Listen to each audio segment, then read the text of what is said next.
2014 সাল থেকে এই পুকুরটা জঙ্গল লাগিয়েছিল। সাপ সুপ করে আমি জীবিকা কাটার জন্য, ছেলে মেয়ে পড়ার জন্য আমি পুরোটা চাষবাস করে আসি। 2014 সাল থেকে ফারুক আমার পিছনে লেগে আছে। আর ডিশার আমও ফেলি, উনও ফেলে, আমাকে দেয় না। ওইটা টাকা পয়সা দিয়ে ডিশা কোনো কাটিয়ে নেয়, কাটিয়ে নিয়ে রাতের অন্ধকারে বৃষ্টি দিয়ে চলে যায়। 2014 সালে ফের থানায় বসে একটা সন্ধান হলে আমাকে টাকার বিনিময়ে আমার পুকুর দেয়।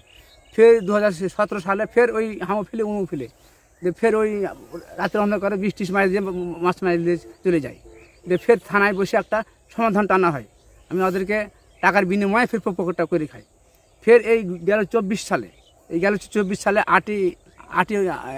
গেল মাসে 8 তারিখে সকাল 8টার দিকে ফারুকে আমার এই পুকুরে আসে। আমি তখন এই ক্ষীরার কাজ করি।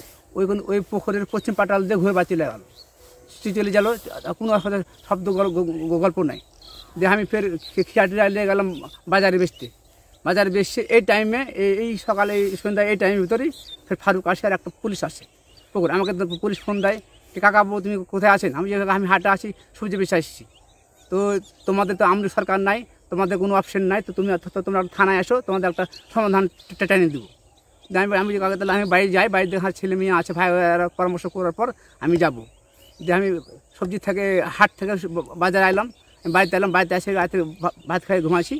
সকালবেলা আমার যা সম্বল বালতি নিয়ে পুকুরে আসি দেখছি পুকুরে মাছ মরা। দিয়ে আমি যে বলে আমি তখন এদিক বুদ্ধি ফোন লাগাইলাম, কি বারবার বারবার তুমি বিষ মারো কেন? 14 সালে বিষ মারলে একবার, 17 সালে একবার, 24 সালে একবার। তোমার পর তুমি তো আইলা কেন? তুমি আমাকে বলবো না? তোমার বাড়ি তো পাশাপাশি বাড়ি, তুমি আমাকে বলতে পারো কাকা কি ভাই কি বাতিজা, আমি ডিশের পাইছি, তোমার তুলে নাও। তুমি আগে বলছি কোনো অপশন থবো না। এই করতে করতে আমি কোনো থানায় একটা মামলা দিই ফারুকের নামে, ওই বিস্ময়ের মামলা দিই ফারুকের নামে। যে মামলার ডেট আছে সামনে মাসে 7 তারিখে, সামনে মাসে 7 তারিখে আছে। তো ওই মামলা না জুটি আলমগীর এসে আমাকে বাড়ি থেকে তুলে নিয়ে চলে যায়। আমার বাড়ি ঘেরবা করে 3-4টা পুলিশ। আমি বলছি কেন যাবো? আমার না কোনো তো অভিযোগ নাই, আমি কেন যাবো? যে চল চুদ্রি বাটারা চল। যে আমাকে নিয়ে চলে গেল থানাতে। দিয়ে থানাতে আমাকে ভরে দিয়ে আমার সকালবেলা আমার লোকজন গেল, আর ছাড়বি না। যে আমার ছেলেকে ডাকলো বেলা 3টার দিকে। আমার ছেলে গেল, শুভঙ্কর পাহান, বলছে কি তোর বাবাকে যদি ছাড়তে তোর টাকা লাগবে, তো 1,20,000 টাকা।